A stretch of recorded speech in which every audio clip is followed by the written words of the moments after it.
Je m'appelle Michèle France Pénaud. J'ai été religieuse pendant une dizaine d'années et j'ai été abusée sexuellement par 2 prêtres pendant une vingtaine d'années. Bonjour Michèle France. Bonjour. Vous avez 73 ans. Oui. Vous êtes une ancienne religieuse et pendant de très longues années, vous avez été violée par des prêtres. Oui. Vous avez décidé de parler pour la première fois dans un documentaire qui sera diffusé sur Arte le 5 mars à 20h50. Est-ce que vous pouvez nous raconter votre histoire ? Mon histoire d'abus commence au Carmel de Boulogne-Billancourt, dans lequel je suis entrée à 21 ans. Au bout de quelques semaines, ma supérieure m'a dit « Je pense que vous avez besoin de l'aide spirituelle d'un prêtre ». Et elle m'a proposé de demander à être accompagnée spirituellement par le père Marie-Dominique. Donc il est venu me rencontrer en septembre 1971 et on a eu 3 ou 4 rencontres qui se sont passées normalement, comme un accompagnement spirituel tout à fait normal. Et puis au mois de juillet 1972, il a commencé à déraper, d'abord à me couvrir le visage de baisers, de caresses, et essayer de m'embrasser sur la bouche, ce qui m'a un peu déconcertée, mais alors il me disait il faisait ça pour me faire sentir l'amour de Jésus pour moi. Petit à petit, il a été de plus en plus loin, il prenait ma main pour la mettre sous son habit, il passait la mienne sous mon habit. Il n'y a jamais eu de pénétration pénis-vagin, mais il y a eu très vite pénétration pénis-bouche, à sa demande gestuelle. J'étais à ce moment-là totalement sous son emprise, sous sa dépendance, avec le sentiment, bien sûr erroné, que s'il disparaissait de ma vie, je n'aurais plus personne. Mais comment il justifiait ses actes ? Alors, c'était toujours pour me faire sentir l'amour de Jésus pour moi. Je prends tout, mais je ne garde rien. Tout est pour lui. Lui avec un L majuscule, lui représentant le Christ, je pense, ou Dieu. Il me disait aussi, d'abord il m'avait demandé le silence aussi. Dès les premiers temps, il m'avait dit, si tu as des doutes, tu m'en parles à moi en premier lieu et en unique lieu.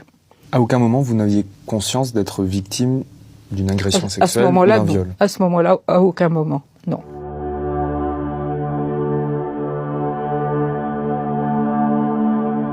Le père Marie-Dominique m'a dit aussi, mon frère aîné, le père Thomas, va passer à Azé et je voudrais que tu lui parles de la relation que nous avons, toi et moi. En effet, le père Thomas est venu à Azé et je lui ai parlé en confession lors de son passage, en lui disant que la relation qu'il y avait entre le père Marie-Dominique et moi me posait question.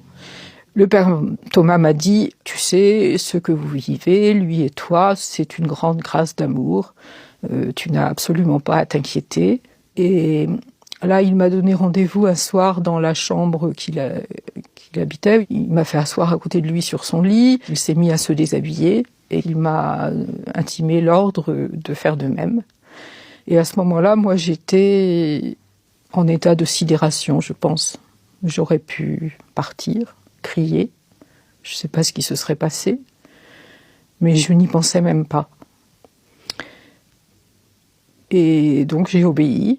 Il m'a dit de me coucher sur le lit, je me suis couchée sur le lit. Il s'est couché sur moi.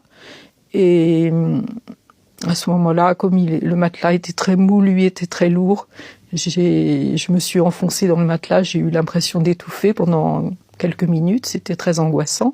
Et puis il s'est mis à ramper vers le bas de mon corps, ce qui m'a permis de respirer. Et en fait, il a mis sa tête entre mes cuisses et il m'a fait expérimenter quelque chose que je n'avais jamais expérimenté.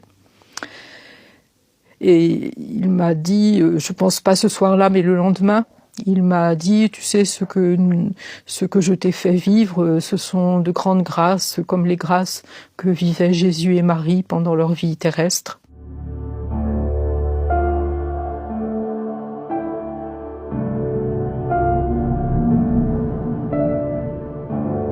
En ce qui concerne le père Thomas, j'ai été certaine, au bout de quelques mois de présence à l'Arche, que nombreuses étaient les jeunes femmes qui se succédaient dans ces appartements.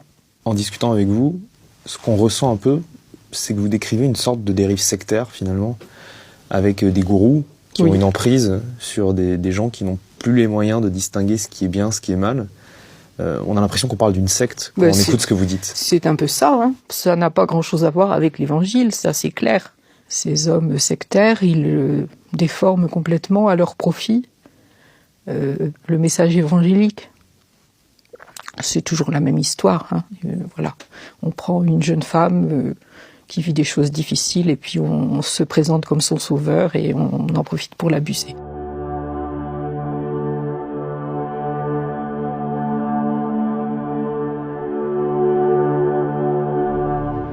À quel moment vous avez pris conscience que ce que vous avez subi, c'était une agression ? En fait, assez récemment. Parce que jusqu'à il y a pas très longtemps, je refusais de parler de viol ou d'agression par rapport à ce que j'avais vécu, parce que pour moi, un viol, ça impliquait de la violence physique. Et donc j'avais conscience d'avoir été abusée, d'avoir été trompée, d'avoir été menée sur un chemin